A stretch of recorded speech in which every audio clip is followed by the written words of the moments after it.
Salut à toi, bienvenue dans ce rapide tutoriel. Je te montre comment effectuer un scan de QR code avec Xamarin Forms. Alors, rapidement, nous avons ici notre projet Xamarin Forms vierge. Ok, il est tout neuf. Alors, la première des choses que nous allons faire, c'est d'aller gérer les packages Nugget pour récupérer le package qui va nous permettre, n'est-ce pas, d'implémenter le scan de QR code. Alors, on va dans la section parcourir. Dans la section parcourir, on va chercher le package Z-Sync. Alors, on va installer, n'est-ce pas, à la fois le package zsync.net.mobile. On va le faire pour tous nos projets. Ok, donc on clique sur installer.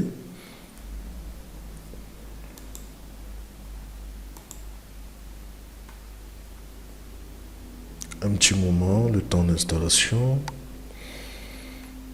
Ok, une fois que c'est fait, vous pouvez le constater avec la coche verte. Une fois que c'est fait, nous allons installer le package zsync.net.mobile.forms une fois de plus dans tous nos projets.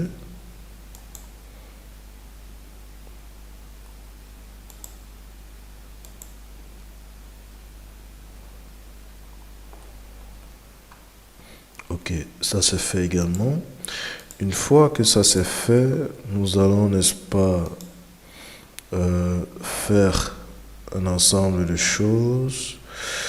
La première, c'est nous ouvrons notre page mainpage.xaml. Comme je vous ai dit tout à l'heure, c'est un projet vierge. Alors ça, c'est ce qui vient par défaut lorsque vous ouvrez, n'est-ce pas, un projet neuf Xamarin Forms. Alors nous, on va enlever tout ça. On va enlever tout ça. Et on va placer notre bouton. Ok. On va mettre un texte. Et on va implémenter l'événement de clic. Alors là, à ce niveau, button click, c'est la méthode qui sera appelée, n'est-ce pas, lorsqu'on va cliquer sur le bouton scan. Ok, donc on va atteindre la définition. Ok, donc voici la méthode que nous allons, n'est-ce pas, qui va être appelée lorsqu'on va cliquer sur le bouton. Alors, je vous ai déjà préparé du code qu'on va copier. Ok, alors, comme vous pouvez le constater, on a des erreurs. On va tenter de les corriger. Alors là, on va importer le package sync.net.mobile.forms. Ok. Ici, on a une erreur qui nous dit la tâche attendue ne retourne aucune valeur. Bon, vu qu'on utilise un await, ça veut dire que notre méthode doit être asynchrone. Donc, on va entrer là asynchrone. Alors, ce qui se passe, c'est que ici, on va instancier un Zinc Scanner page. Alors, à notre push modal navigation, nous allons ouvrir cette page. Donc, c'est-à-dire que lorsqu'on va cliquer sur le bouton click, la page qui vient par défaut, la page de scan qui vient par défaut avec le package ZSync va prendre le relais. C'est ce qui se passe ici. Et donc, lorsque on va donc scanner notre QR code, le résultat, c'est ce qui se passe ici.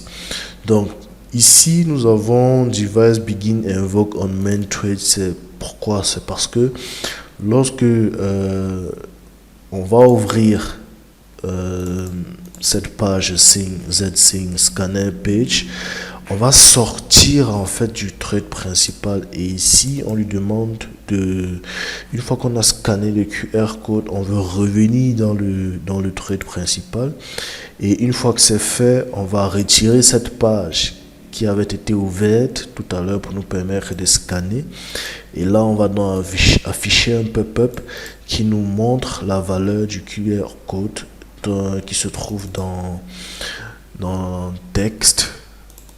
Ok, donc une fois qu'on a fait ça, nous avons besoin de modifier dans Android notre fichier main activity. Alors ici nous allons, n'est-ce pas, initialiser le package. Ok, pardon.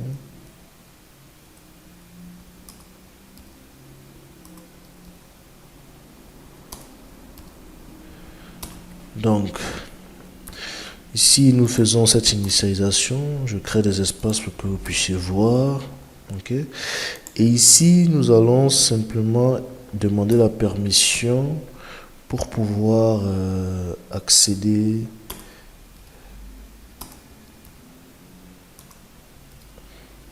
aux permissions. Donc, on va pas se casser la tête, on va juste récupérer ces paramètres-ci qu'on place là, et c'est tout. Donc là nous allons lancer le test du travail.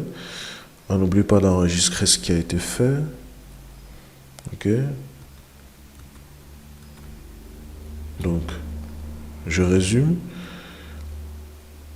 On a notre main page.xaml qui est un bouton scan et qui va appeler la méthode button click. Une fois dans la méthode button click, on a notre objet.